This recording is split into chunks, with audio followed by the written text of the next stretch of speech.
Buenas tardes, vamos a comenzar la clase de electrónica de potencia. El tema de hoy es control de motores de corriente alterna. Sería el capítulo 8 de la materia. Los motores que vamos a analizar, si bien hay muchos tipos de motores, vamos a limitar la materia a algunos tipos de control y el análisis matemático o el modelo dinámico. Nosotros vimos el modelo dinámico del motor de corriente continua, pero ese modelo caracteriza a todos los motores de corriente continua. En la máquina de corriente alterna hay tanta variedad de modelos que cada uno de ellos, si ustedes van a los libros, van a encontrar un modelo distinto para cada uno de los motores. Nosotros vamos a tratar de utilizar un modelo generalizado y después vamos a hacer un control de motor, de un modelo de motor, y después vamos a hacer un análisis general sobre cómo serían la electrónica de potencia para los distintos tipos de motores, pero limitarnos a determinadas aplicaciones y determinados casos. No vamos a ver todos los casos, ni vamos a hacer todo el análisis del motor, porque estos modelos son muy complejos actualmente y nos llevaría muchas clases para ver este tema. Entonces, la currícula de la materia pide un análisis no tan profundo del tema. En otras universidades, por ejemplo, electric drives, o sea, control de motores, tanto de continua como de alterna, es una materia. Y Power Electronics, que sería todos los convertidores, es otra materia. Nosotros la vemos junta y por eso es bastante denso, se complica bastante. Yo le voy a comentar antes de comenzar que he utilizado una bibliografía voy a ver si la puse al final. No, bueno, debe estar en la diapositiva 2, pero si me permiten, voy a ir a la diapositiva 2 y les voy a mostrar este tema.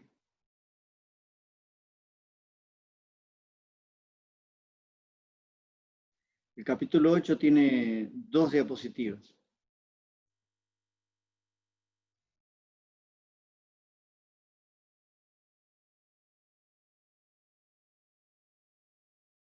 Bueno, ahí está. En la diapositiva 2, que es la parte final, ahí tienen la bibliografía. Yo he utilizado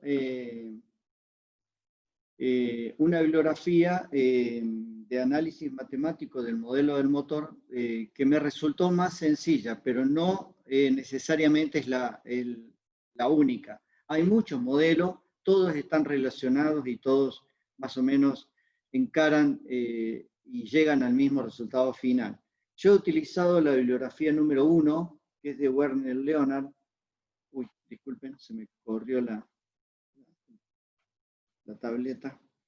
De Leonard. Esta bibliografía se llama Control of the Electrical Drives, tercera edición.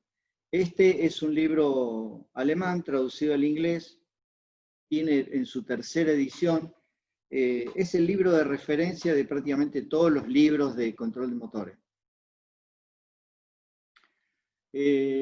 Luego el libro general de electrónica de potencia de Ned Mohan, que también trata el tema, y el libro general de Rashid. Rashid ya está en la 4ª edición. Yo les dejé, disculpen que no actualicé esta diapositiva. Yo les dejé, lo tienen disponible en la página de la 4ª edición. Y de Viva Voce, esta es una idea general, o sea, el 1 y el 4 son los libros más importantes porque son muy profundos en el tema de control de motores.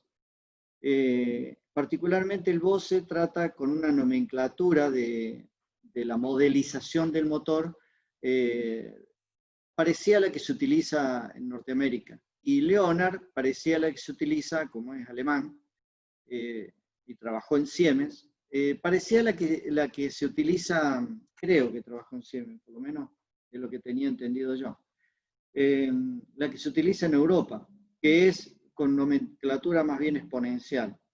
Y después hay algunos libros ya el 5 y el 6 son muy profundos. Y después hay muchos más, por supuesto. Yo le he dejado en la bibliografía general algunos libros de los más importantes, mucho más que estos que están acá en la bibliografía, digamos, básica. Siempre tienen dos bibliografías, la bibliografía básica y la bibliografía de consulta. En la bibliografía de consulta, ahí tienen muchos libros, y Control de Motores de Alterna es una de las que tiene más bibliografía de todas porque ha sido muy estudiado el tema. Bueno, el modelo o la modelización de los motores viene aproximadamente del año 29, con criterios de modelos aplicados por Park. Park lo que trató de hacer es visualizar la alimentación de los motores o la visualización de los motores trifásicos en un sistema bifásico muy similar a como vimos en inversores, porque el sistema trifásico, digamos, estos dos ejes no son, digamos, ortogonales, y nosotros podríamos, estos tres sistemas de referencia, referenciarlo por un sistema ortogonal realmente bifásico, así que cualquier vector que esté girando acá, vector espacial que esté girando representativamente, puede ser representado en un sistema espacial por un sistema base ortogonal. Así que a ese sistema base ortogonal, también en inversores le llamamos alfa beta. Yo traté de utilizar esta misma nomenclatura. Y acá sería la corriente del estator de un motor de corriente alterna trifásico,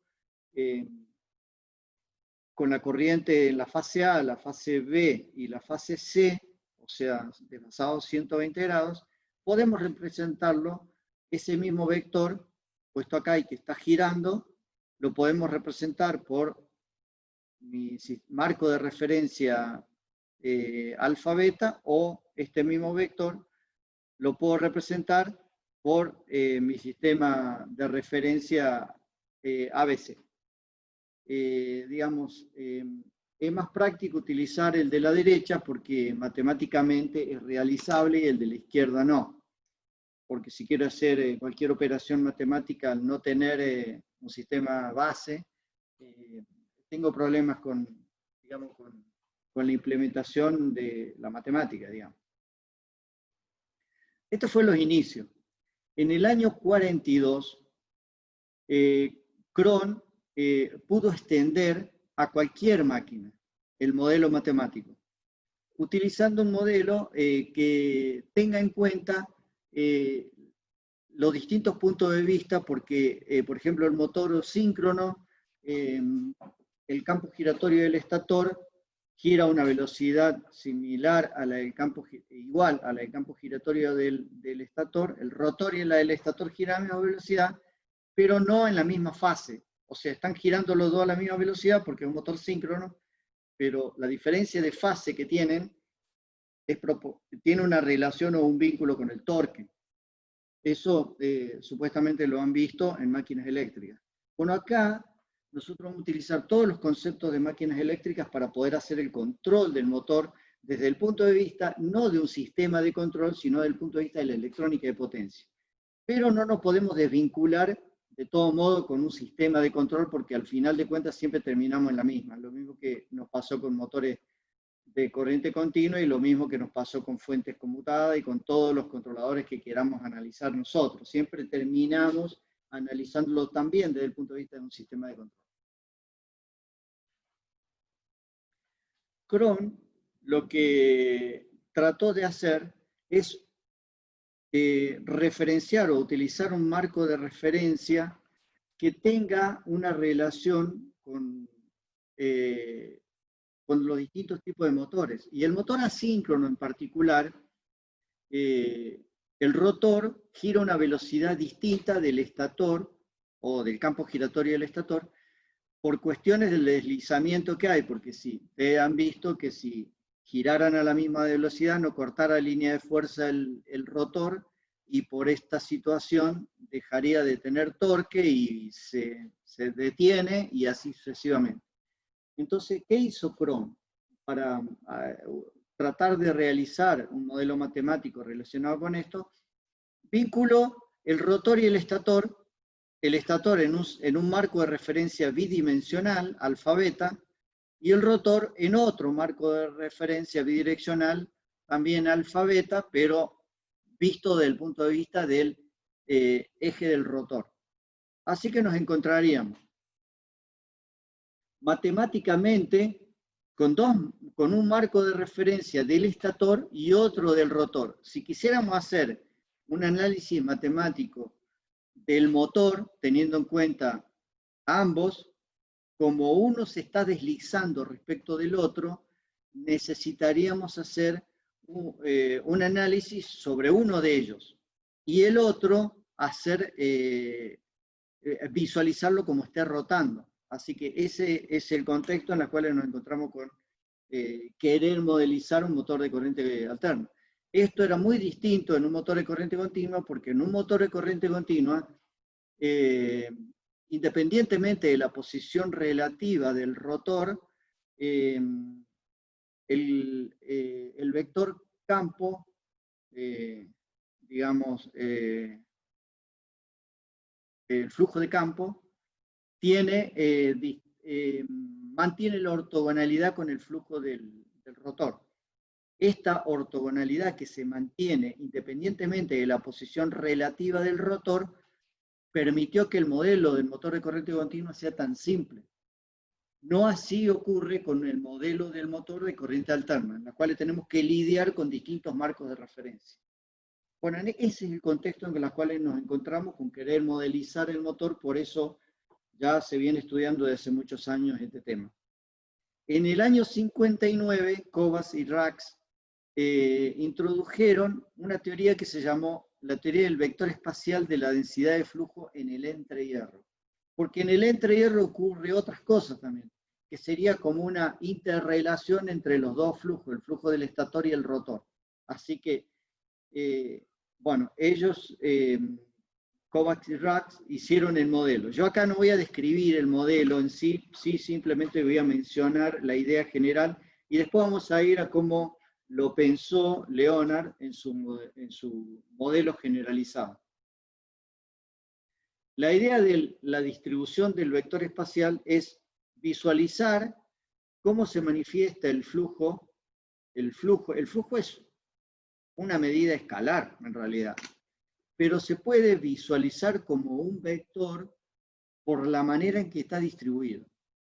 Como está distribuido de una manera que si yo hago una rotación de los 360 grados, puedo visualizar una forma de vector por la manera en que se distribuyen las líneas de fuerza acá, y que esto va girando, entonces ustedes van a ver este vector que también va girando, como si fuera una distribución espacial del flujo de campo en este caso, o del estator.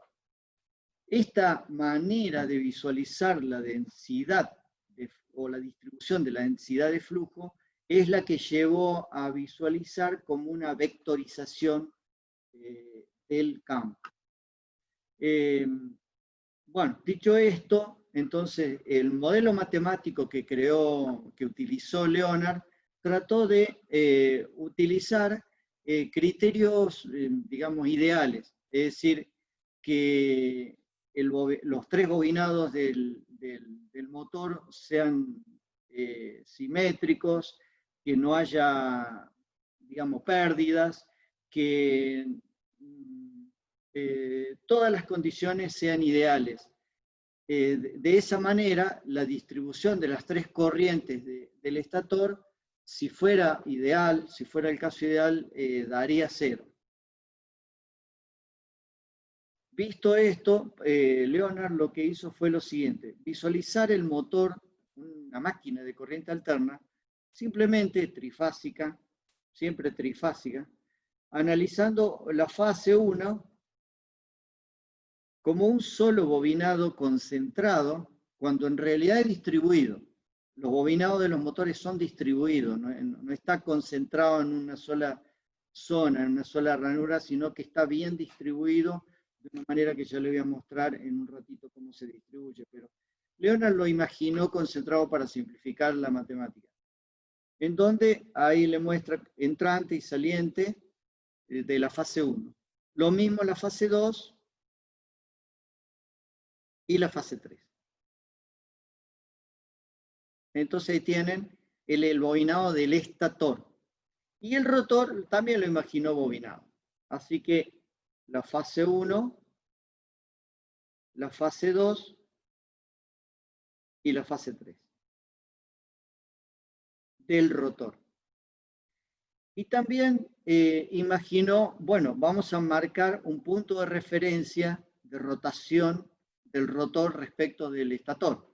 Entonces, este es el marco de referencia 0 y este es el punto de referencia del rotor para los cuales ya estamos fijando que ha rotado un valor epsilon. O sea, ya ha rotado un poquito.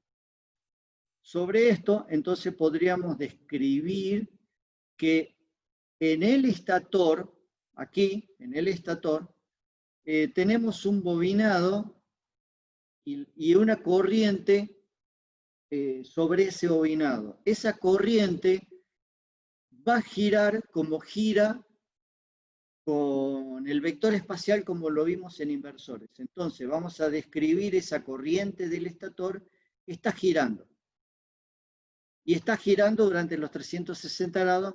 Vamos a considerar que la alimentación es estacionaria, que estamos en estado estacionario y que la corriente del estator está girando con un valor IS de T, con su módulo constante y girando. Con este ángulo, si hacemos una foto en este instante dado, en ese momento se encuentra el vector de la corriente del estator. La corriente del estator, entonces, sería como la generadora del campo. Para lo cual, entonces podemos analizar que tenemos una corriente del estator girado un ángulo que sería este, porque este ángulo vamos a considerar 0. Bien, esa corriente del estator me genera sobre el estator, sobre los bobinados y sobre el entrehierro, una fuerza magnetomotriz cuya ubicación, digamos, como espacial, sería ahí por la manera que se distribuye la línea de fuerza, que se dibuja una sola cuando son muchas, ¿no? Pero se dibuja una sola para simplificar el dibujo. Entonces acá estaría la fuerza magnetomotriz que corresponde a esa corriente del estator. Y ahí tendrían una sola dibujo de una línea de fuerza puesta sobre el estator. Bien, sobre esa fuerza magnetomotriz va a haber un ángulo alfa. O sea, hay un desfasamiento entre la corriente del estator y su generación de la fuerza magnetomotriz. Bueno, a continuación, entonces, analizamos que ha rotado el rotor y ese valor que ha rotado es ese valor que le vamos a llamar epsilon. Ya sea que fuera una máquina asíncrona o fuera una máquina síncrona, va a haber una corriente del rotor, si fuera asíncrona, debida a la inducción, y esa corriente no tiene por qué estar en fase con la corriente del estator, de hecho no lo va a estar nunca, casi nunca, así que la dibujamos en algún lugar y ahí la dibujó León.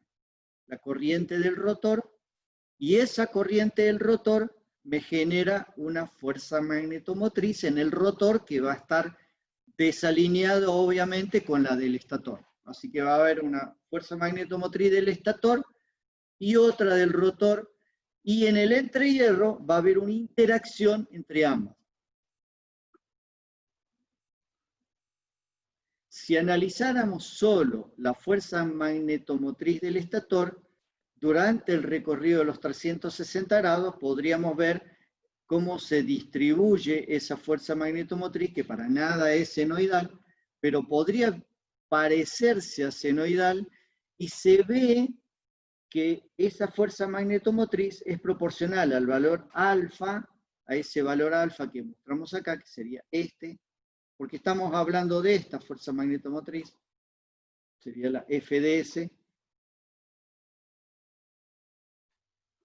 FDS sería F, a ver, vamos a escribirlo bien. Fs alfa T. Eso sería. Bueno, si analizáramos cómo está corriendo, se podría ver como una onda viajera a lo largo de los 360 grados y se va corriendo.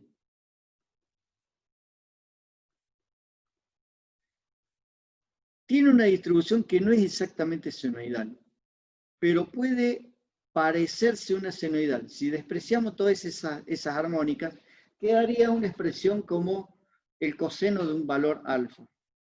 Ustedes saben que el coseno de manera exponencial es un medio de e a la j alfa más e a la menos j alfa.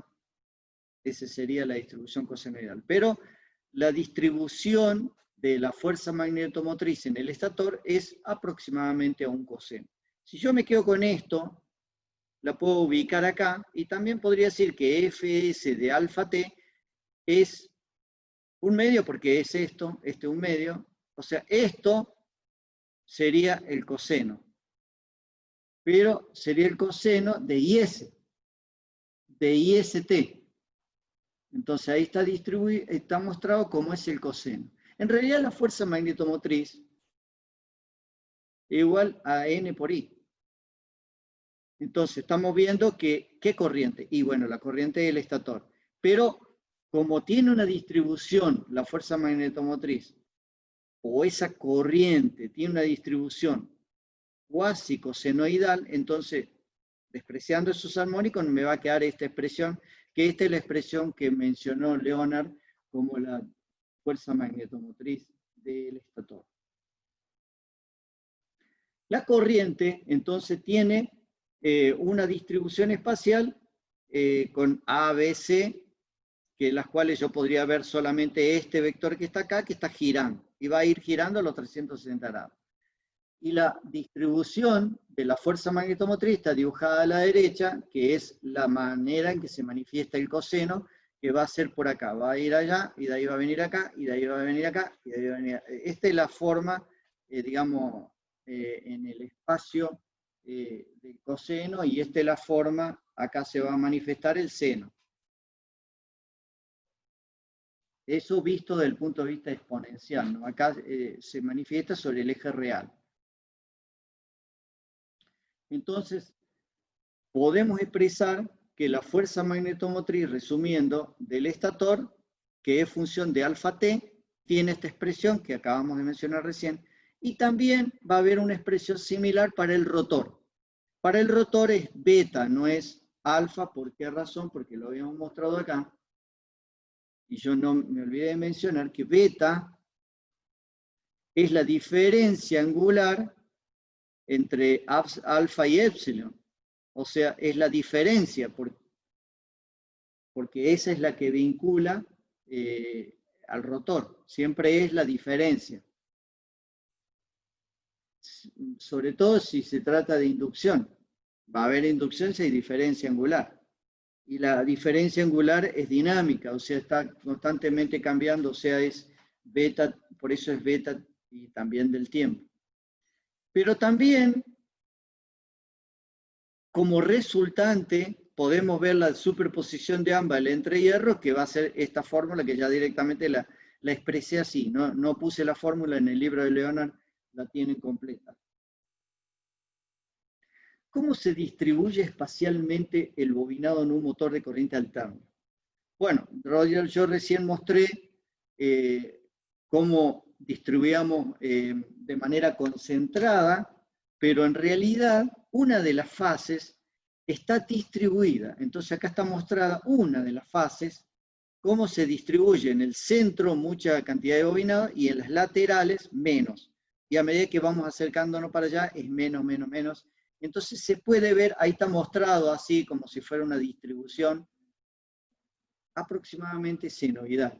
Entonces, mucho bobinado en el centro, poco bobinado en los laterales para una de las tres fases. Entonces, la distribución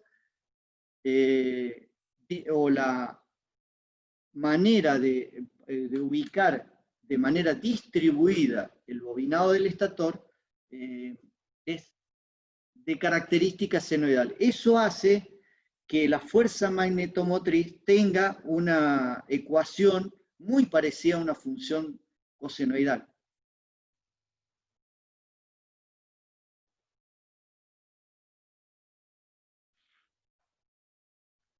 También en los motores se puede describir, y lo describió Leonard, como el enlace de flujo. El enlace de flujo, por ejemplo, el estator, es la inductancia que tiene el estator por la corriente del estator, más la fuerza, digamos, la inductancia mutua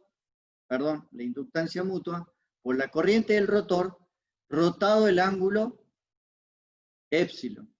Porque si miramos la corriente del rotor, pero relacionado con el marco de referencia del estator, tenemos que ver la diferencia angular que estamos analizando. Y esa diferencia angular es épsilon.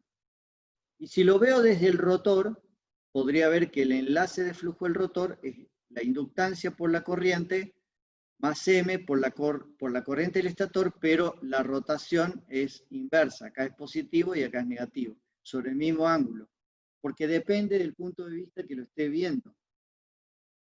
Bueno, esta es la descripción del enlace de flujo en un motor de corriente alterna mostrado por Leonard. Entonces una máquina de corriente alterna lo visualizó Leonard como el estator y el rotor, como si fuera un transformador, en donde de este lado del estator tengo las tres tensiones, que puedo verla como ABC, como 1, 2, 3, o como alfa, beta, si lo viera bidimensionalmente. Esta es como tengo los tres bobinados, lo estoy analizando en la dimensión ABC. Si yo dibujara un solo bobinado, lo estaría visualizando en la versión alfa-beta, o sea, en la versión bidimensional. O sea, depende del punto de vista que lo esté analizando, es cómo lo voy a ver. Yo lo veo acá en el sistema ABC, pero después lo voy a analizar al final de cuentas siempre en el sistema alfa-beta, porque el sistema alfa-beta me permite trabajar con la matemática dentro de un microcontrolador o dentro de un sistema que quiera realizar operaciones. Entonces, el modelo del primario, siempre un motor se puede ver como si fuera un transformador, en donde va a tener, en este caso el estator sería el primario y el rotor sería el secundario. Y entonces en el primario tenemos, en el estator tenemos las tres fases que tiene una resistencia y un enlace de flujo. Y del otro lado lo mismo. Y las tres tensiones del secundario o del rotor, que dependerá del tipo de modelo de motor. Si es un motor de jaula de ardilla en cortocircuito, bueno, estos tres bobinados estarán en corto. Si es una máquina síncrona, bueno, tendrán una tensión aquí.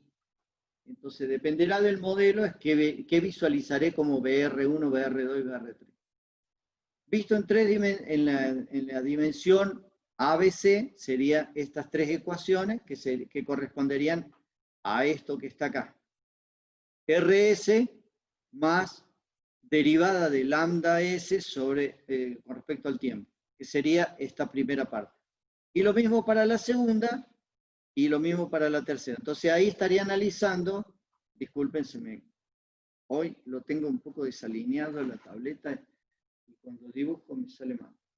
Ahí tendría, entonces, yo acá lo estoy analizando en 1, 2, 3. También lo podría analizar, como vimos en inversores, en un sistema de ejes bidimensional, alfa-beta. Entonces, el mismo vector que lo despliego o que lo analizo con A1, 2, 3, también lo podría ver con mi marco de referencia alfa-beta. Entonces acá está, de este lado, con 1, 2, 3. O sea, con las tensiones trifásicas. Pero acá abajo, siempre terminamos al final dibujando o describiendo sobre el sistema alfa-beta. Entonces, esta descripción matemática es la misma que la de arriba, pero mostrada en un sistema bidimensional. Entonces, BS-DT, estoy refiriéndome, digamos, al sistema bidimensional, es R, S por IDS, por derivada de lambda S con respecto al tiempo, pero lambda S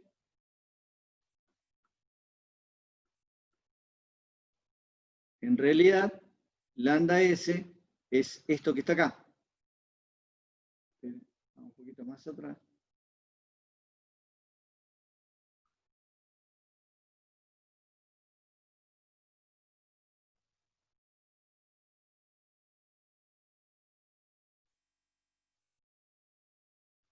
Es igual, lambda S sería esta parte que está acá.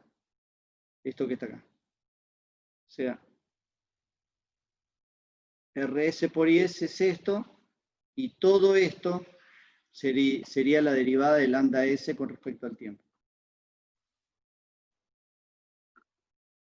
Y lo mismo puedo lograr para el rotor. El rotor, entonces vamos a tener, con la única diferencia que para ver el rotor lo estoy viendo con un corrimiento de fase en el otro sentido.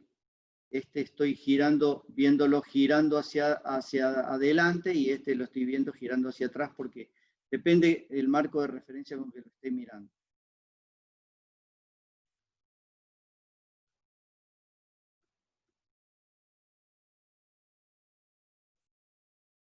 Bueno, entonces, esta es la descripción del enlace de flujo, y acá yo he tenido que hacer, entonces, la derivada de ese enlace de flujo con respecto al tiempo, por eso he logrado esta ecuación. Matemáticamente, entonces podríamos decir lo siguiente, que es lo que describió Leonard. Vamos a describir la tensión del estator y la tensión del rotor como este set de ecuaciones.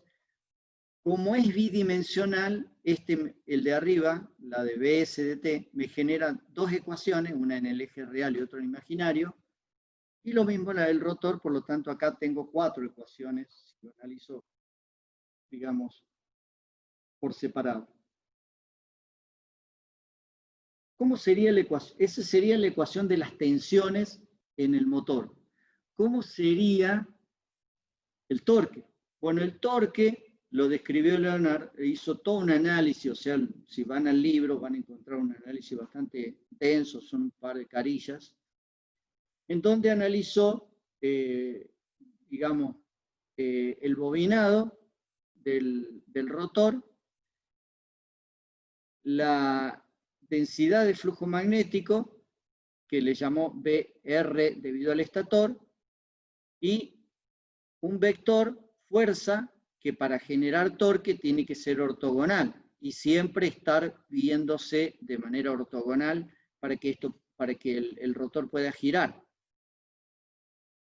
Y analizó esta fracción de la integral. Bueno, hizo todo el desarrollo de la integral para ver la ecuación de torque. Y describió el torque como el torque electromotriz, como el radio por la integral de este diferencial de fuerza que está acá.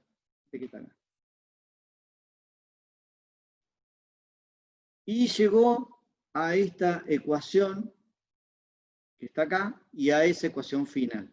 Es bastante larga, pero lo que quiere decir es lo siguiente. El torque electromotriz, ¿cómo era el torque electromotriz en una máquina de corriente continua? El torque electromotriz era KT por IA. Pero KT tenía metido adentro, como parte del parámetro, la corriente del campo. Pero como era constante, porque yo o bien usaba imanes permanentes o bien mantenía constante la tensión del estator, la corriente de campo era constante y me generaba una constante aquí. Si yo lo variaba, me varía, y habíamos analizado todo eso también, cómo eso afectaba. Pero, en definitiva, acá adentro está metida la corriente de campo y la corriente de la armadura. Acá lo estoy viendo que están las dos corrientes, pero tengo que analizarla como el producto vectorial porque es la interacción entre ambas corrientes la que me genera el par. La interacción entre la corriente del rotor, pero cuando visualizo la corriente del rotor, tengo que rotarla sobre el eje del marco de referencia del estator para poder visualizarla. Así que por eso es el producto de IS por IR rotado. ¿Y por qué la parte ¿por qué la parte imaginaria del producto vectorial? Porque ustedes vieron que si yo tengo una matriz de corriente corriente del estator y tengo otra matriz de la corriente del rotor, cuando yo hago el producto vectorial de dos matrices, podría ver como que el resultado de ese producto, la parte imaginaria corresponde al producto vectorial y la parte real corresponde al producto escalar. Así que por esa razón es la parte imaginaria. Desde el lado, digamos, del marco de referencia del estator, podríamos decir que la corriente del estator podría ser, bueno, la parte, lo que hizo Leonard fue lo siguiente. Si yo tengo un círculo y acá puedo visualizar la corriente puede visualizarse de dos maneras. Si este es el punto, yo tengo una corriente que es esta, IS. Pero podría haber esa componente y esta componente. Esta componente es ISQ, que sería en cuadratura. Y esta es ISD, que sería alineado o directo. Entonces, por eso lo van a encontrar como la corriente del estator, la parte directa o la parte en cuadratura, y la del rotor. Esta ecuación es lo mismo que esta, pero esta es matemáticamente factible en un microcontrolador. Esta es la que está arriba es simplemente catedrática, digamos. Y esta es la ecuación que en realidad se usa, que es la más básica, digamos, que es todo esto es una constante y el producto de las dos corrientes, la corriente del estator y de la corriente del rotor, en su parte vista desde el punto de vista del eje rotacional de, digamos, omega, que sería la corriente, el vector que está girando con esa velocidad que le llamemos omega acá. En realidad, el producto vectorial, visto de una manera más básica, sería lo siguiente. Si yo tengo una corriente que la he medido y tengo la corriente del rotor que la he medido, o sea, su componente referenciada a un mismo sistema de marco de referencia, que sería en este ejemplo el estator, sería el producto de ambas por el ángulo. ¿Pero qué parte del ángulo? Por el seno del ángulo, que sería el producto vectorial. Y eso me va a dar un valor escalar, que es el torque electromotriz. En definitiva, el torque electromotriz no es más que el análisis de este vector que está en azul, que será, por ejemplo, si yo tengo un eje que está girando, bueno, y tengo la corriente que sería esta parte sería el eje D y esta parte sería el eje Q, y esta parte sería la que me aporte en ese instante dado torque. Sobre esa parte voy a analizar, voy a ir varias veces, voy a repetirlo varias veces. Así que, en definitiva, lo que describió Leonard fue lo siguiente. Dos ecuaciones de tensión, para los cuales aquí tendría 4 ecuaciones escalares, o 2 ecuaciones vectoriales, una sola ecuación de torque, que es la ecuación de torque generalizado, que este sería el torque electromotriz. Pero este sería, y esta otra parte, la ecuación general de torque que habíamos visto en motores de corriente continua, donde decíamos que el torque electromotriz o el torque de carga más J derivada de omega con respecto al tiempo. Bueno, es esto. Nada más que yo al torque de carga lo llevo para el otro lado restando, por eso está restando. Así que esa sería la ecuación generalizada de par, teniendo en cuenta el par electromotriz, que ya no es una constante por la corriente de la armadura, como era un motor de corriente continua, sino que va a ser una interacción entre las corrientes y tengo que analizar y medir cómo influye ese producto de esos dos vectores dentro del par, porque puede ser que en algún momento sume y en otros momentos reste o se comporte de distinta manera dependiendo del tipo de motor. Y por último, una ecuación, que es la ecuación de la velocidad del motor, que sería la derivada del épsilon, siendo épsilon el ángulo de desplazamiento del rotor sobre el estator, que habíamos mostrado que sería esto que está acá. El épsilon es este ángulo que está acá. Esto respecto de esto. Ese es el épsilon, o sea, omega es igual a derivada de épsilon con respecto al tiempo. Y esa sería la velocidad con que está girando el motor. Y con eso tendríamos el set de ecuaciones generalizados de una máquina de corriente alterna. Es una ecuación muy simplista, digamos, ¿no? O muy simple. No se trata de buscar ecuaciones muy complicadas, sino tratar de entender que el torque en realidad siempre va a ser algo bastante complicado de caracterizar en las máquinas de corriente alterna y va a depender del tipo de motor cómo se va a mostrar ese torque. Pero ya no es tan sencillo controlar el motor porque acá tengo que visualizar marcos de referencia si yo me voy a anclar sobre el rotor o sobre el estator o, digamos, donde me quiera anclar, digamos. En el caso de una máquina generalizada, bueno, acá hizo 3 modelos de motores generalizados. El primero sería un motor síncrono, el segundo sería un motor, esto está dibujado solo el secundario, el primario sería esta parte, y acá estaría el secundario con el primario S. Este sería una máquina de inducción, y este sería una máquina de corriente alterna, pero de rotor bobinado, en donde, bueno, no está dibujado el primario, está dibujado solo el secundario.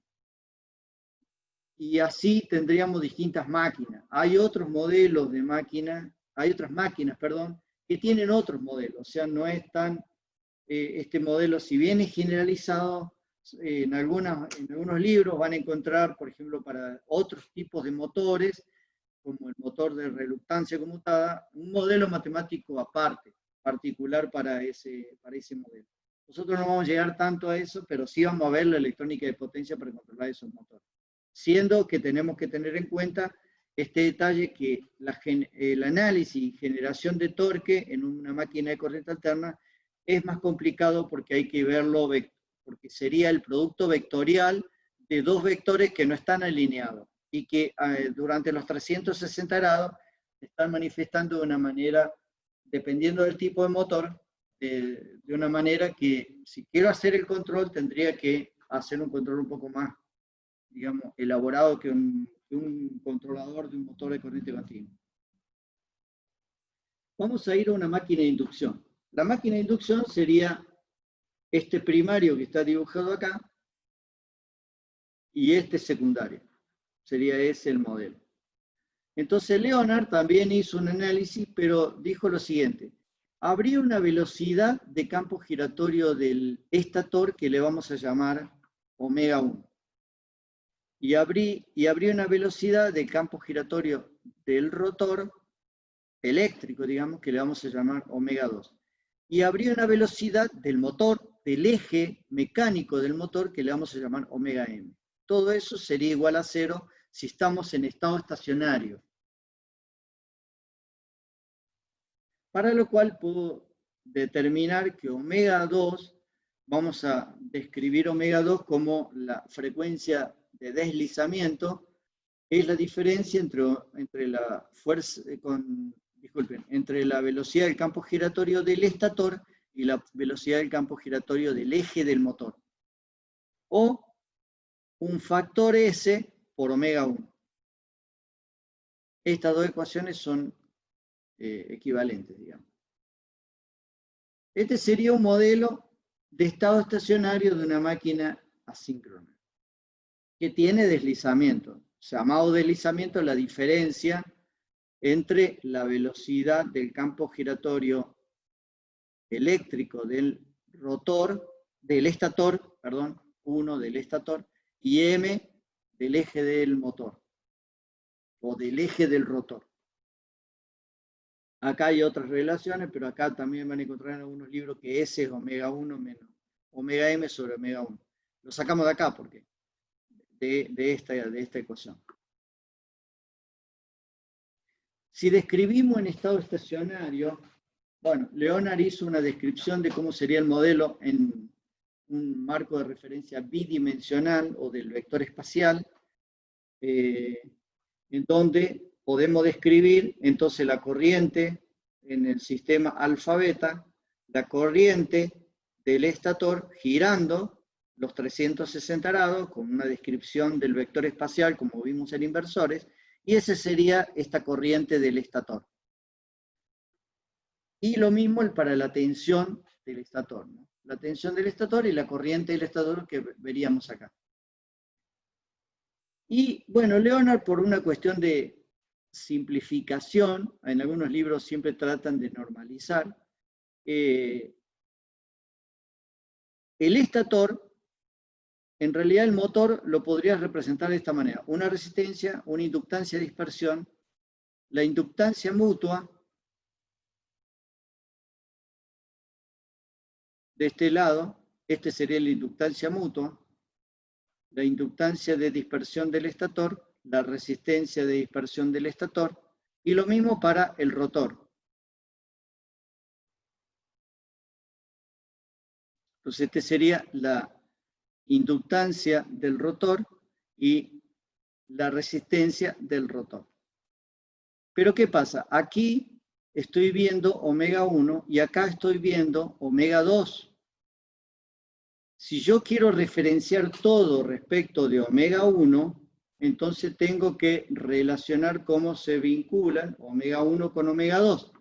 Y omega 1 con omega 2, podría decir que omega 2 es S omega 1. Entonces acá podría describir que esto es S omega 1. Y cuando yo esto lo relaciono con el mismo marco de referencia, entonces acá voy a ver omega 1, pero lo he llamado, digamos, S omega 1, a omega 2, ¿no? Como he relacionado con S, bueno, en los libros van a encontrar que la inductancia, esta es la inductancia del rotor y esta es la inductancia de dispersión del estator. ¿Por qué lo llama con esta ecuación? Porque le pone que las inductancias son, para algunos libros, por Leonard, por ejemplo, un factor de la inductancia mutua. Entonces, LS es un factor gamma S de L0. Y entonces pone todo y referencia todo con L0, pero este valor va a ser extremadamente chico porque esta inductancia es una inductancia de dispersión. Así, ¿qué es la dispersión? Es lo que no se, digamos, acopla entre el primario y el secundario o entre el rotor y el estator. La inductancia de la parte la componente que no se acopla. Se supone que estos valores de dispersión, tanto la resistencia como la inductancia, son chicos. L0 es el valor grande, en realidad, por eso siempre los relaciona con L0. Pero si ponemos LS y LR, bueno, me quedaría así, y resulta que cuando yo lo cambio al marco de referencia solamente con omega 1, al final de cuentas me queda que aquí no cambia porque ese está arriba y abajo y se cancelan, y acá queda sobre ese. No sé si eso lo han visto en el libro de máquinas eléctricas, pero vayan a cualquier libro de máquinas eléctricas y van a ver que la ecuación en la resistencia del rotor aparece ese por el hecho de poner todo respecto del mismo marco de referencia de omega 1. Es por eso que aparece la resistencia del rotor dividido S. Y sin embargo la inductancia no, porque la inductancia es reactancia que está relacionada y vinculada con la frecuencia. Y el libro de Leonard sobre la ecuación generalizada de torque la simplifica y la analiza el estado estacionario, y no es tan sencilla la simplificación de productos vectoriales porque como pudimos hacer en motor de corriente continua, que yo tomé la ecuación diferencial de segundo orden, taché las derivadas y me quedó la parte estacionaria, y con eso pude hacer el comportamiento, digamos, en los dos ejes, o sea, el comportamiento torque-velocidad y tensión. Bueno, acá no es tan sencillo, y yo lo único que me describí, me limité a poner la ecuación final. Obviamente yo no le voy a pedir que hagan el desarrollo, ni nada que se le parezca, pero sí, esta sería una ecuación final de torque del motor asíncrono de estado estacionario, en donde tengo la tensión del estator, la frecuencia del estator, o sea, la tensión sobre la tensión normalizada del estator, la frecuencia sobre su valor normalizado, porque puede trabajar a otra frecuencia que no sea la normalizada. Por ejemplo, si un motor es de 50 Hz, yo podría tener un inversor, poner el motor, y M significa motor de inducción, y que el motor esté girando a una velocidad omega de M, digamos, del motor, pero la corriente que esté acá, el campo giratorio de esa corriente del estator, estar girando a la velocidad omega 1, pero si yo cambio la frecuencia del inversor, porque yo acá le doy un set sobre la frecuencia, la referencia que yo le dé, entonces si cambio la frecuencia del inversor, va a cambiar la frecuencia de la corriente del estator, y por lo tanto ya no va a ser el valor nominal para los cuales fue diseñado el motor, sino puede ser otra cosa. Entonces por eso me vincula las dos frecuencias y las dos tensiones. Esto es una constante. También este 2, nada más que lo traté de dejar afuera como lo dejó Leonard, y la relación deslizamiento sobre sus valores máximos. Y con eso describió el motor. Y esta ecuación de torque en realidad es algo así como esto. O sea, si lo pongo en torque normalizado y deslizamiento normalizado respecto a su valor máximo, entonces podría ver de esta manera. En los libros van a encontrar así, pero yo pongo deslizamiento desde 0 para acá aumentando, o así, con 0 aquí, el deslizamiento, y para acá aumentando. Depende del libro cómo lo van a ver, pero las dos maneras. La ventaja de verlo así es que yo puedo visualizar cómo se manifiesta el torque en una máquina de corriente alterna síncrona de una manera más sencilla, porque yo acá puedo ver deslizamiento positivo y deslizamiento negativo. Acá trabaja el motor como motor, y acá el motor está trabajando como freno. Yo lo puedo frenar al motor, frenar eléctricamente, y ahora vamos a ver cómo se hace el freno. Entonces, volvemos entonces a dibujar el inversor.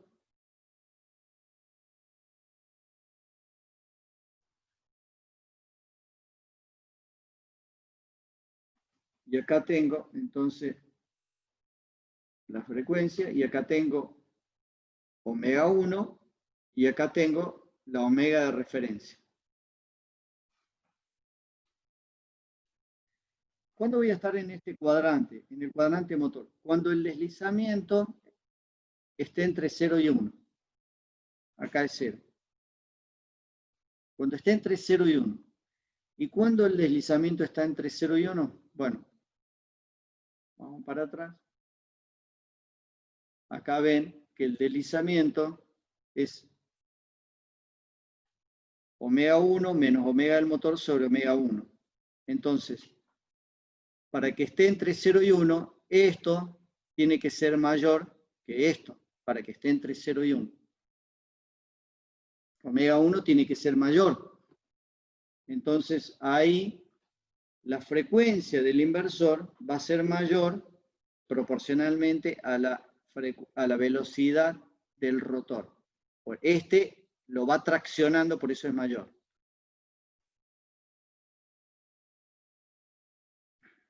Bueno, cuando quiero borrar esto, no sé si puedo. Ahí está, ahí lo borré. ¿Cuándo tenemos deslizamiento negativo? Bueno, cuando la frecuencia del motor o la velocidad del motor sea mayor que la velocidad omega 1. Volviendo acá, para que sea negativo, esto tiene que ser mayor que esto. Bien. ¿Cómo es posible eso? Bueno, es posible lograrlo si veamos la siguiente situación.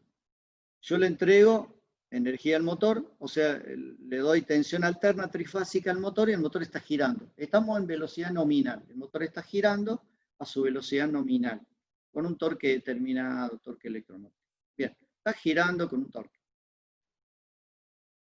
De repente, yo le doy una referencia de frecuencia que baje a un quinto o a un décimo, con un escalón.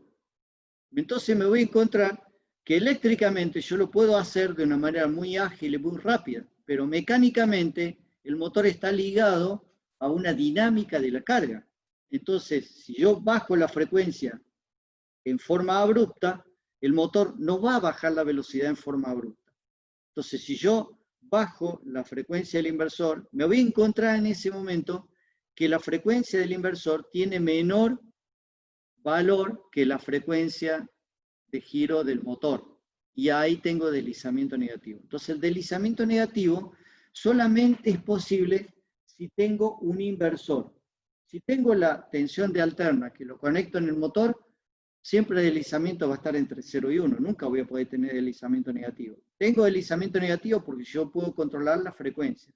Y puedo bajar la frecuencia de manera tal de que me encuentre en la situación de que la frecuencia del campo giratorio del estator sea más baja que la del motor. Y el motor se va a frenar. Yo cuando bajo la frecuencia del motor, le estoy diciendo al motor que se frene y estoy tomando energía y todo, tal cual lo vimos en motores de corriente continua, acá pasa lo mismo.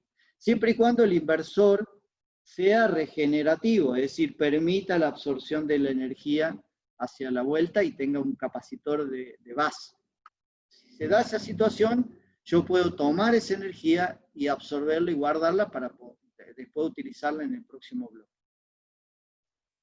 Esta parte que la veo acá, que la veo así, con deslizamiento de 0 a 1, en la mayoría de los datasheets de los motores está así. Está de esta manera. Está 1 acá y 0 acá. Acá está detenido y acá está girando dentro de este rango en las cuales va a estar girando el motor. La franja de funcionamiento es lo que está dibujado en celeste y bueno, este es tomado de un datasheet de un motor, digamos, de corriente alterna. Esto sería un poco más generalizado, digamos, de esto mismo. Esto que está acá lo podría decir generalizado en donde esta va a ser la zona de actuación. Esta es la franja en la cual yo voy a trabajar con el motor. Esta no, porque esta de 1 a 2 implicaría que yo, implicaría que yo el motor le cambio uno de los bobinos, o sea, cambio la fase de uno de los bobinados abruptamente y entonces se va a encontrar que están invertidos. El motor, digamos, de corriente alterna asíncrono, o también llamado de jaula, generalmente la forma o la caracterización esta forma que va a tener el motor, depende de cómo esté diseñado. Entonces, si tiene esta forma que está dibujada acá arriba, es porque está diseñado con dos jaulas, con una jaula interna y con una jaula externa, y esa interacción hace que tenga esta forma y que tenga un alto par y la forma que va a tener depende de varias cosas. La forma que va a tener el par estado estacionario. Una de ellas es la caracterización si estamos en estado estacionario con alimentación estacionaria sin que nada cambie en la alimentación. Puede haber cambios en la carga, pero no en la alimentación. Otra cosa es si yo cambio la característica de la alimentación, por ejemplo, bajo, subo la tensión, ahí sí puede llegar a cambiar la forma. Siguiendo con estado estacionario, podríamos describir lo siguiente. Parámetros de rendimiento se describe como cuál es el rendimiento que tiene un motor de corriente alterna. Esto también medio que lo analizamos en un motor de corriente continua, en donde dijimos en un motor de corriente continua esta ecuación, dijimos, que la potencia es torque por velocidad. Pero también tenemos, en este caso del motor, la potencia en el entrehierro, que es el torque, pero no la velocidad que tiene el eje del motor, sino la velocidad del campo giratorio del rotor, del estator. O sea, omega 1, la del estator. Obviamente, como este omega 1 va a ser mayor que omega m, cuando esté trabajando como un motor, tengo que analizar ese rendimiento. Y la pérdida, entonces, es, bueno, la relación entre ambas, y me va a describir entonces torque omega 1 menos omega m. Pero omega 1 menos omega m es ese omega 1. Entonces, yo podría decir que el rendimiento es el par electromotriz sobre el par entregado al entrehierro, entonces sería omega m sobre omega 1, pero omega m es omega 1 por 1 menos s. Entonces se tacha esto, se tacha esto, se tacha esto, se tacha esto, y me queda rendimiento 1 menos s. Quiere decir que el rendimiento del motor va a ser mayor cuando me esté acercando acá, con S a 0. Cuando S tiende a 0, el rendimiento tiende a 1.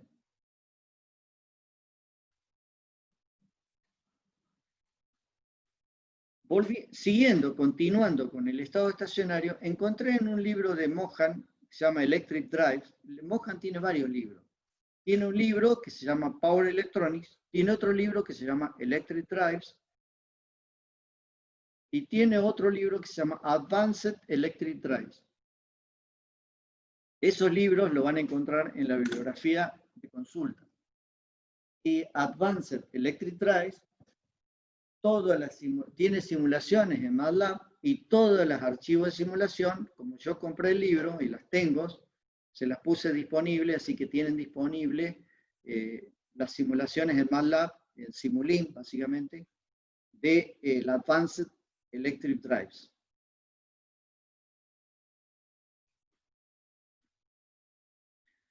¿Cómo haríamos para caracterizar un motor o para obtener los parámetros de un motor, de una máquina de corriente alterna asíncrona?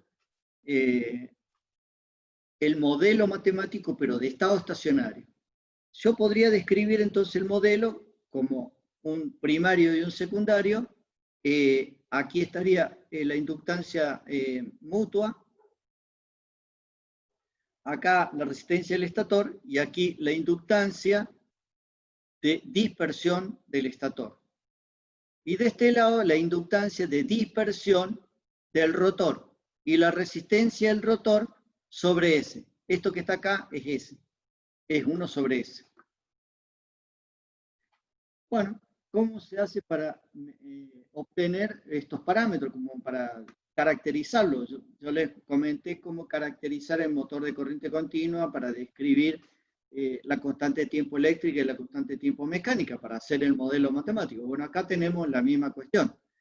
Bueno, se encontró que se puede caracterizar de una manera muy simple, pero siempre y cuando sea el modelo de estado estacionario. La resistencia del estator y la del rotor, sobre todo la del estator, la puedo medir directamente. Bueno, la mido con un miliómetro. Entonces, la resistencia del estator la mido.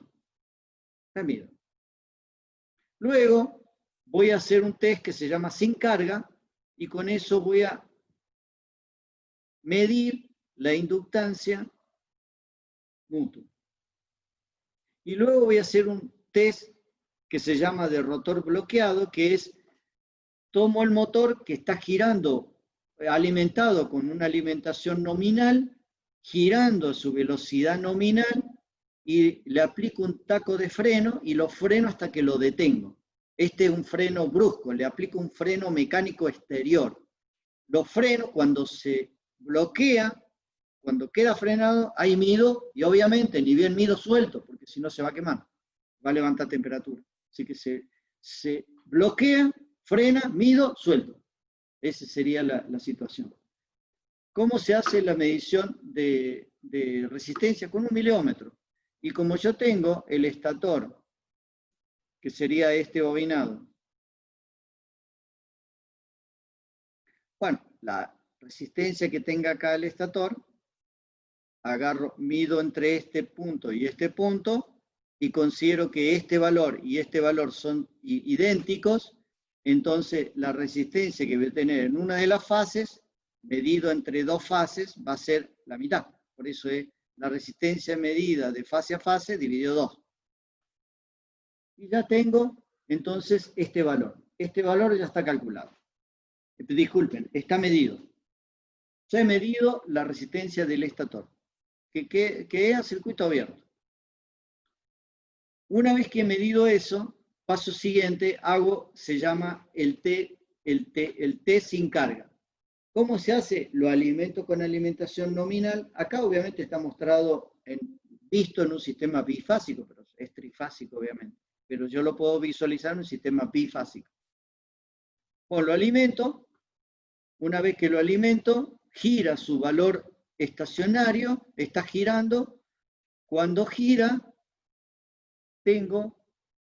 entonces voy a visualizarlo acá. Esto es par y esto es deslizamiento. Cuando está en su estado estacionario sin carga, la carga sería esta. Cuando bajo la carga, bajo la achico hasta que llego acá. Cuando lo achico, estoy acá. Este valor es 0 y acá es 1. Entonces, como S es 0 y esto es R de S sobre S, este valor es infinito y por lo tanto me queda acá con un valor infinito.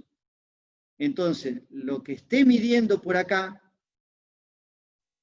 con un motor sin carga, sería esta inductancia y esta inductancia. Esta resistencia ya la medí, así que me quedaría la suma de estas dos inductancias.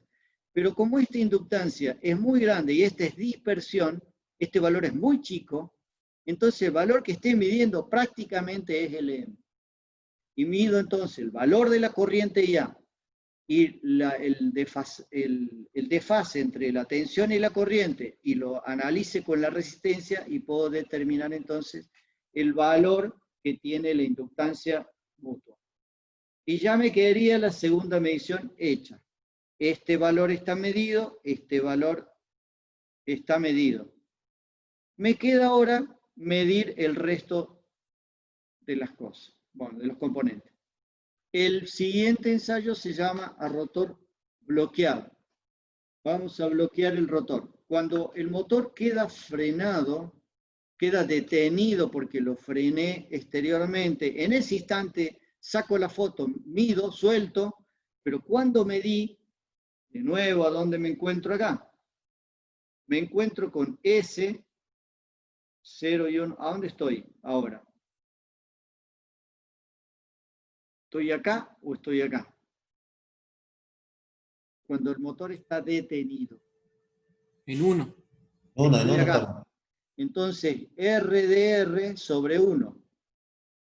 Sobre 1. El valor que mida es R del rotor. Bien. Por eso está puesto acá 1. Bien. Entonces, mido, pero ¿qué pasa? La corriente que va a pasar por acá es muy grande comparada con la corriente que pasa por acá porque el motor está detenido y la corriente es muy grande. Entonces, prácticamente toda la corriente fluye así. Y por acá circula casi nada. Entonces, se desprecia la corriente por acá y se considera que es aproximadamente 0. Y toda la corriente que mida va a ser estas dos inductancias, la inductancia del estator y la del rotor, y las dos resistencias, esto más esto, pero este ya lo calculé y este me faltaría como incógnita. Y la inductancia sería la suma de estas dos, que no sé qué relación habrá, pero se dice, los libros dicen, que la inductancia del estator de dispersión es aproximadamente 2/3 la inductancia de dispersión del rotor. O sea, es mucho más grande la del estator que la del rotor, aproximadamente 2/3. Así que asignamos al valor medido de inductancia 2/3 para el estator y 1/3 para el rotor. De esa manera, y la resistencia que mida, bueno, le resto la resistencia del estator y con eso determino la resistencia del rotor. Y de esa manera he caracterizado el motor, digamos, y el modelo del motor. ¿Cómo sería una medición de una máquina de corriente alterna? Bueno, van a encontrar, yo les voy a... en el MATLAB pueden hacer este modelito, en internet van a encontrar, bueno, en la app de MouseWorks, vayan ahí, copien ese link o búsquenlo, busquen modelo del motor, Power PWM Motor. Esto está en el Simulink de MATLAB. Busquen el Power PWM Motor y lo van a encontrar este modelito. Lo van a encontrar y bueno, ahí tiene la descripción en MATLAB, cómo sería todo, y ahí les muestra cómo se ve entonces la velocidad y el par. En realidad, bueno, yo la puse acá en la diapositiva. En realidad, esta es velocidad. La velocidad, van a ver cómo empieza a levantar, pero acá esto es par electromotriz. Arriba es tensión y esta es corriente.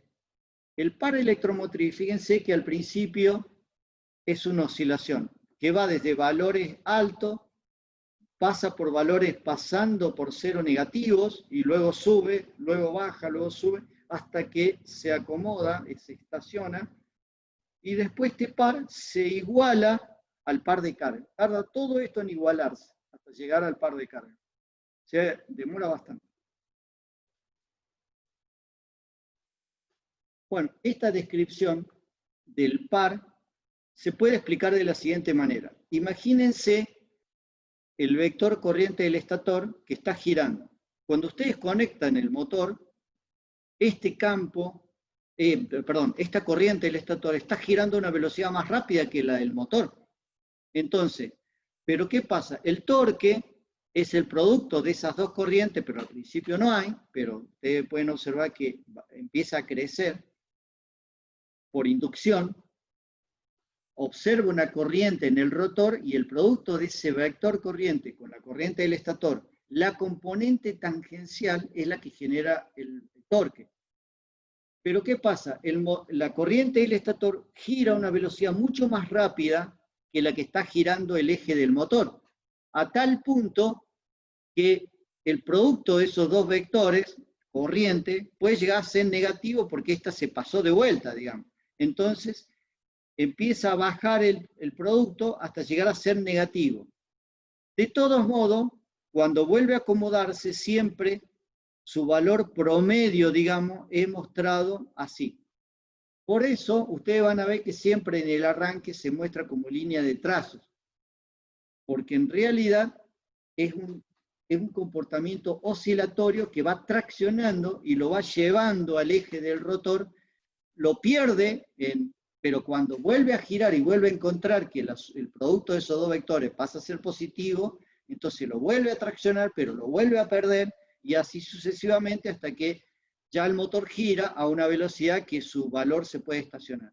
Y acá es donde se acomoda con el par de carga, con la misma manera que se acomoda como vimos un motor de corriente continua, en donde la ecuación de par generalizado, el par electromotriz es igual al par de carga más J derivada de omega con respecto al tiempo, Esto se hace 0 porque llegamos a su valor estacionario, omega, la derivada se hace 0 y acá, bueno, se estaciona en el par de carga. O sea, esto se iguala a esto.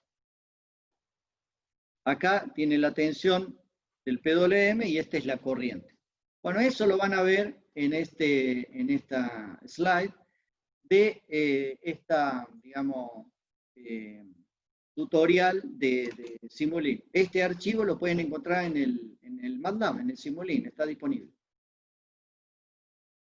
Bueno, ¿cómo haríamos la velocidad, entonces, el control de velocidad de un motor de inducción? Bueno, para controlar la velocidad, entonces vamos a tomar esta ecuación de estado estacionario, que es la velocidad del motor, es omega 1, 1 menos s. Entonces yo podría variar la velocidad del motor o variar el deslizamiento. Si varío el deslizamiento, estoy cambiando la velocidad del motor. Pero ¿qué pasa? Tengo estas tres opciones. También tengo una opción más, que es cambiar el par de polo. Si cambio el par de polo, porque la velocidad del motor, la velocidad síncrona está vinculada con el par de polo. Si yo cambio el par de polo, cambio la velocidad síncrona a la misma frecuencia de alimentación. Así que puedo cambiar la velocidad del motor. Hay motores que tienen previsto cambiar por dos opciones, digamos, el par de polos. Entonces puedo cambiar la velocidad con dos opciones, digamos, velocidad 1, velocidad 2, y nada más. Eso lo puedo hacer con un sistema de relé y lo hago. Bueno, este método, digamos, no lo vamos a tener en cuenta en electrónica de potencia. La variación de deslizamiento, lo que está haciendo es cambiar, ya sea por tensión de alimentación o cambio de la resistencia o la característica del motor, cambio la forma característica de la ecuación de par. Par deslizamiento, acá es 0 y acá es 1. Esta forma puede cambiar, así puedo ir bajando, si cambio la tensión, si voy bajando la tensión de alimentación, va bajando y para un mismo par de cargas, si yo dibujo el par de cargas sería así, disculpen, lo voy a dibujar más abajo, así.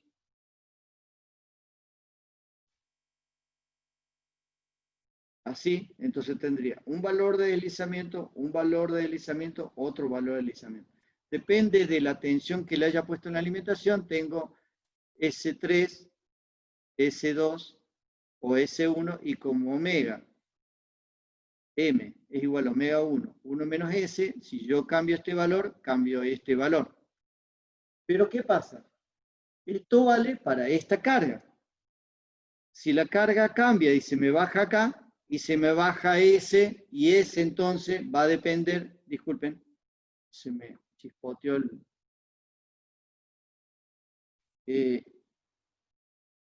cliqueo el puntero sin darme cuenta y se me vuelve loco. Entonces, dependiendo de la carga, supongan que no tiene carga, si no tiene carga estoy acá. Y acá convergen todos los valores de S. Entonces, este método de variación de la velocidad es funcional con la carga. Si la carga desaparece el control, no puedo controlar el motor. Entonces, este método de control tampoco lo vamos a tener en cuenta, entonces este descartado, y me queda este método que es variar este parámetro que es la frecuencia del inversor. ¿Por qué? La alimentación, por ejemplo, de 50 Hz no la puedo cambiar. Para cambiarlo tengo que poner un inversor en el medio. Así que en el apunte van a encontrar cómo variar el deslizamiento, pero va a quedar como tema de lectura porque ese método de control para nosotros no va a ser muy ventajoso, digamos. Así que vamos a ir directamente a la variación, al método de variación de velocidad síncrona. ¿Qué quiere decir? Disponer de un inversor. Ahora, si yo vuelvo al modelo de estado estacionario, el modelo de estado estacionario este que estábamos dibujando, que lo acabamos de caracterizar y tomar los valores de inductancia del estator, inductancia del rotor, resistencia del rotor, resistencia del estator, inductancia mutua, este le llamamos LM, acá en el libro de Leona le llama L0. Bueno, la cuestión es que acá, yo puedo medir la fuerza contraelectromotriz que le vamos a llamar E1. Y acá, en los bornes del estator, tengo la tensión del estator. Entonces, la idea es la siguiente. Yo voy a intentar controlar el motor, no controlar, disculpen, acá no estamos controlando nada. Variar la velocidad del motor, pero no hago un sistema de control de lazos cerrados, sino es una variación simplemente cambiando la alimentación, o sea, cambiando esto. Yo cambio esto, cambia esto. Pero a lazo abierto, nosotros habíamos visto en el motor de corriente continua que si yo también cambio la tensión de alimentación, me cambia la velocidad. Pero si cambia el par y también cambia la velocidad, bueno, eso acá también va a pasar. Entonces no va a ser, para que sea un control de velocidad exacto, bueno, tendría que hacer un sistema de control de lazo cerrado. Por ahora vamos a analizar los lazos abiertos. Entonces varío la tensión de alimentación y vamos a analizar lo siguiente. Vamos a imaginarnos un motor. No sé qué hora está, son las 21:30. Si les parece bien, yo voy a terminar hoy. Esperen.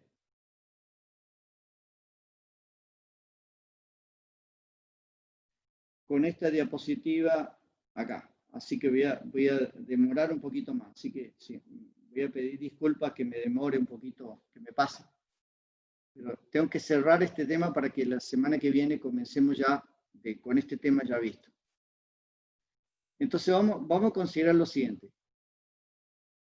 El modelo del motor lo vemos desde un punto de vista como si fuera un transformador, en donde tiene un primario y un secundario. Bueno, cualquier motor también puede ser visto, por una curva de magnetización o por un sistema de magnetización BH. Se puede analizarlo acá, donde decíamos que B es proporcional a la integral de la tensión con respecto al tiempo. Y voy a analizar cambiar esta frecuencia del inversor, o sea, omega 1. Voy a cambiar esto, omega 1. Como quiero cambiar la frecuencia de la alimentación para distintos valores, vamos a analizar dos casos. Un caso lo vamos a poner acá. Tengo esta frecuencia. Discúlpenme si el dibujo no es muy bueno. Ese es uno. Y bueno, con esa tengo un funcionamiento acá. Voy a hacer lo mismo, pero voy a bajar la frecuencia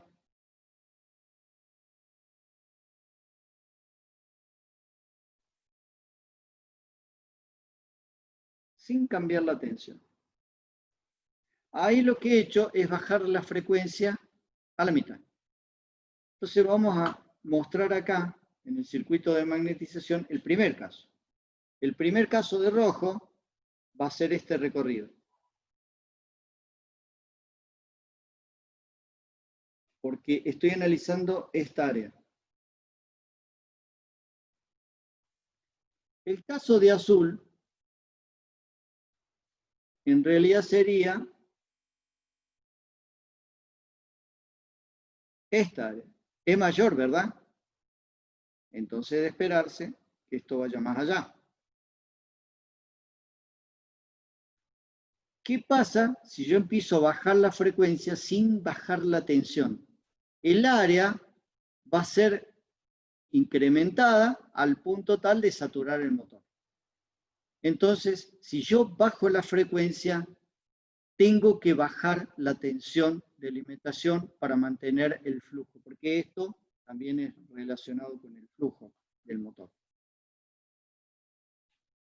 ¿Para mantener el área constante, ingeniero? Exactamente. Ahora, voy a encontrarme con dos lugares a donde puedo observar esto. Aquí o aquí. Aquí veo BS y acá leo E1 o ES.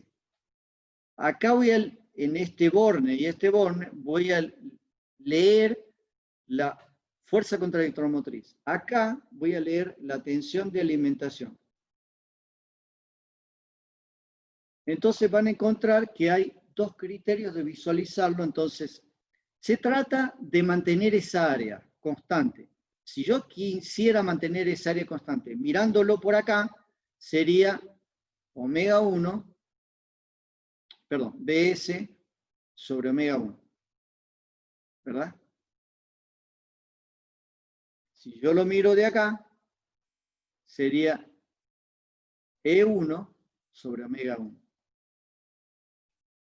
Yo podría intentar mantener constante esto, o mantener constante esto, o no mantener constante. No sé si tengo que mantenerlo constante. Lo que sí estoy visualizando es que yo no puedo bajar la frecuencia del inversor si no bajo la tensión. Ahora tengo que ver en qué proporción voy a bajar esa tensión. Bueno, acá hay una ilustración un poco exagerada, está muy exagerada, pero lo que quise mostrar es que esto es lo que van a observar si yo bajo la frecuencia del inversor manteniendo constante esta relación. Tensión de alimentación, frecuencia del inversor, mirándolo de este borne a este borne. Voy bajando la frecuencia, pero el par va a ir bajando porque el flujo, porque esta área en realidad no se mantiene constante. Porque en realidad lo que yo tenía que ver no es el área acá, sino el área acá, el área aquí, el área de la fuerza contraelectromotriz. Para que sea constante, el par bajando la frecuencia con el par tendría que hacerlo a flujo constante. Pero ¿cuál es la diferencia entre el flujo y la tensión de alimentación? ¿Cuál es la diferencia? ¿Qué los vincula?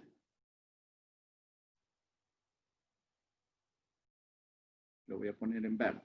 ¿Qué los vincula a los dos? No es la corriente. Esto. Porque esta tensión, respecto a esta tensión, es esto. Ahora, esto yo lo caractericé. Si yo pudiera medir estos dos valores, RS y LS, bueno, conforme vaya variando la frecuencia, yo puedo saber cuál va a ser la caída que tengo acá, y lo que mida con BS le resto la caída y es lo que tengo acá. Y ya está. O sea, eso tendría que hacer.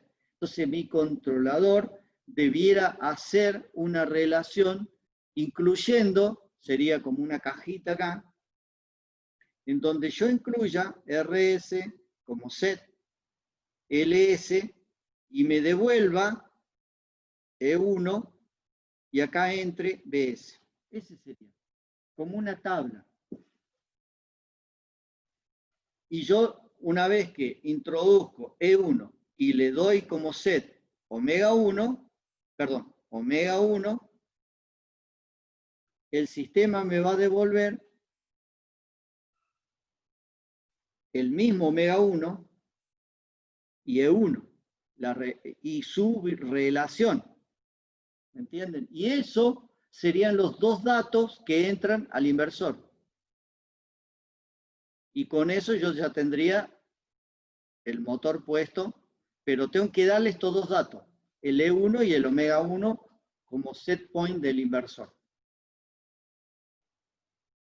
Entonces, acá pueden ver que la relación de E1 está en este tema. Y ese tema lo puedo observar, bueno, esta es otra forma. Acá tiene una medición del motor variando la frecuencia, pero con la proporción de tensión vista desde el punto de vista de mantener el flujo constante. O sea, sería E1 sobre omega 1. Si yo mantengo constante E1 sobre omega 1, pero voy todo el tiempo calculando la reactancia o la caída de tensión y la reactancia de la pérdida del estator, entonces me va a quedar que yo puedo variar la velocidad del motor a flujo constante o a par constante. Por lo tanto, entonces, bueno, este lo van a encontrar esta descripción de la ecuación o esta descripción de la ecuación, que es lo mismo, digamos. Y ahí tienen el torque a la velocidad hasta llegar a la velocidad nominal. Entonces yo puedo variar la velocidad manteniendo el torque. Por ejemplo, acá tengo otra, acá tengo otra. Yo puedo variar la velocidad, omega 1, omega 2, siempre y cuando sea menor que la velocidad nominal, llegando hasta el máximo de torque, o hasta el torque nominal. El máximo es el nominal. Yo puedo lograr variar la velocidad a velocidades menores que la nominal, manteniendo el máximo par posible. Eso podría ser posible. Pero si yo aumento la velocidad por encima de la nominal, ya no podría sostener el par. Y el par empieza a decrecer. O sea, si sigo aumentando la frecuencia por encima de la nominal, volvemos acá a este dibujito que les mostré hoy. Este dibujito que está acá. Imagínense si yo a lo que está en rojo le achico la frecuencia, le aumento la frecuencia, perdón, a frecuencias mucho más grandes, esta área sería mucho más chica, por lo tanto el recorrido acá sería menor. Y entonces el par sería menor. Entonces yo puedo aumentar la frecuencia por encima de la nominal, pero voy a perder par. ¿Y por qué se puede intentar hacer eso? Porque yo a lo mejor necesito una velocidad del motor mayor que la velocidad nominal.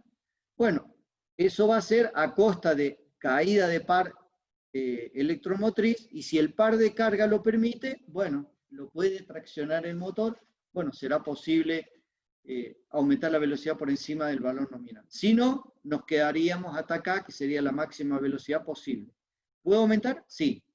Ahora, yo acá puse 2, pero este valor casi no es posible. 1,5, o sea, un 50% más allá, es algo que podría llegar a ser en algunos casos aceptable, pero siempre un poco menor. Va a depender, obviamente, de las posibilidades de la carga y de las posibilidades de par electromotriz que me genera el motor a la alimentación nominal.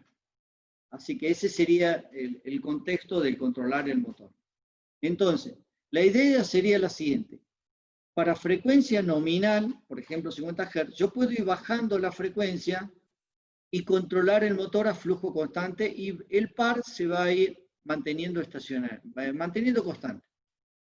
Pero si yo quiero aumentar la velocidad por encima de la nominal, por ejemplo 60, 75 Hz, que sería el inversor, sí lo puedo hacer, pero el par va a ir cayendo. Esto se llama debilitamiento de campo o debilitamiento de par.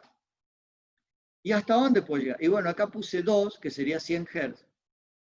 Pero ya sería muy loco, digamos. Y acá fíjense que la mínima puse 5 Hz, pero el inversor puede tener una frecuencia menor que 5 Hz. Entonces, el inversor, para controlar un motor de corriente alterna, tendría que trabajar en frecuencias menores que 5 Hz y mayores que 100 Hz. Ese sería el rango de actuación de frecuencia del inversor, y con posibilidades de setear o configurar la frecuencia y la tensión de alimentación. Las dos cosas. Bueno, ahí tienen una ecuación generalizada, pero esa sería la idea. Entonces, vamos a resumir. El modelo matemático de una máquina de corriente alterna es un modelo que tiene en cuenta la dinámica del motor, que es una interacción entre la corriente del estator y la corriente del rotor, y es una ecuación que es un producto vectorial entre ambos valores.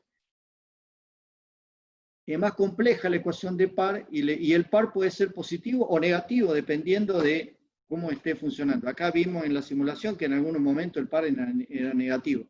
Lo importante es que el motor va a poder arrancar solo si el par, digamos, promedio va siendo siempre positivo, porque si fuera que el par pasa a ser negativo, bueno, el motor no puede traccionar y el motor se jala, se detiene. La ecuación de la tensión es una ecuación vectorial también, Son dos ecuaciones vectoriales, una ecuación para el estator y una ecuación para el rotor, y la ecuación de la velocidad. Ese sería el set de ecuaciones de una máquina de corriente alterna. Y la puedo simplificar si estoy analizando una ecuación de estado estacionario para el caso, por ejemplo, de una máquina asíncrona, que es el caso que analizamos.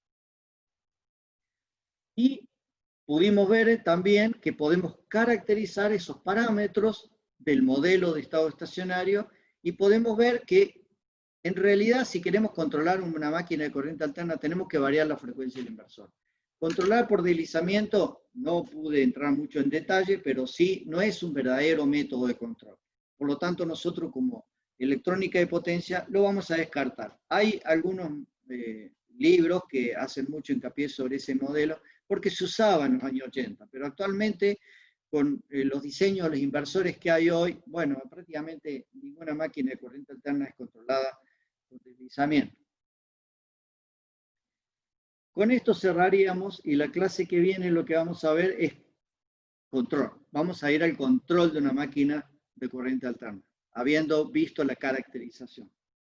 Y la clase que viene va a ser un poco más larga porque tengo que cerrar control y tengo que ver un poquito de UPS, pero UPS son diagramas en bloque, así que es un tema que lo voy a ver muy rápido. Incluso va a quedar como tema de lectura porque no lo voy a pedir en el examen. Simplemente, como son bloques, nomás no hay diseño de circuitos, sino son bloques, un bloque inversor, un bloque rectificador, son bloques de circuito y configuraciones que ya hemos visto, así que simplemente lo que hacemos es acomodarla y conectarlas y ver funcionalmente. Bueno, la clase que viene entonces vamos a cerrar control de motores de corriente alterna y con eso quedaríamos cerrando el año, digamos. ¿Preguntas? Una pregunta, cuando aumento la frecuencia, ¿qué pasa con la corriente, ingeniero? Cuando aumento la frecuencia, la corriente es Cuando- proporcional al par. Va a depender mucho, fíjense, yo tengo acá una simulación. Acá hice una simulación, pero de un método de control, digamos. Vamos a ver que si yo acá lo tengo, acá lo tengo, esta es corriente, la que está acá, corriente IABC, o sea, la corriente de los tres ejes. Fíjense que la corriente está vinculada con el par. Obviamente que hay aumento la tensión y acá el par alcanza el valor estacionario, lo que está en azul es par de carga, y este es el par electromotriz. Pero la corriente, que es lo que está dibujada acá, está ligada directamente al par de carga o el par, digamos, a J por derivada de omega con respecto al tiempo. Como acá hay una derivada de omega grande y la corriente es grande. O sea, Entonces, fíjense que acá está frecuencia fija.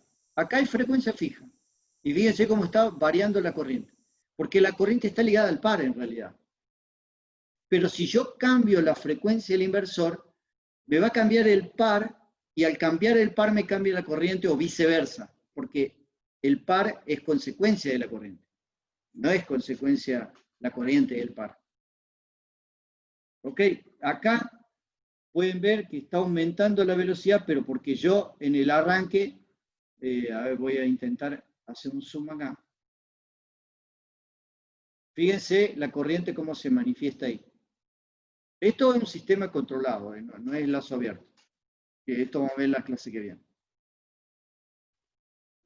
En la simulación que está en la diapositiva que yo le mostré hace un rato de MATLAB, que es PWM, control de motor PWM, ahí pueden ver el modelito que está en Simulink, varíen la frecuencia, cámbienle los valores o hagan un corrimiento de valores entre dos valores y pueden observar que la corriente va a cambiar. Porque va a cambiar porque para un par constante, cuando yo cambio la frecuencia, y bueno, va a cambiar la velocidad porque la velocidad está ligada. Y al cambiar la velocidad, cambia la corriente. La corriente aumenta. Lo están viendo ahí. Y esto está a frecuencia constante.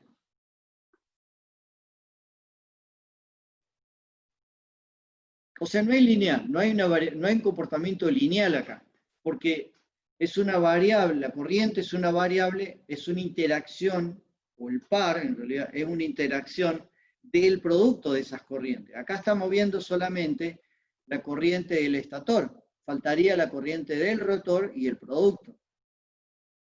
Es mucho más complicado que eso.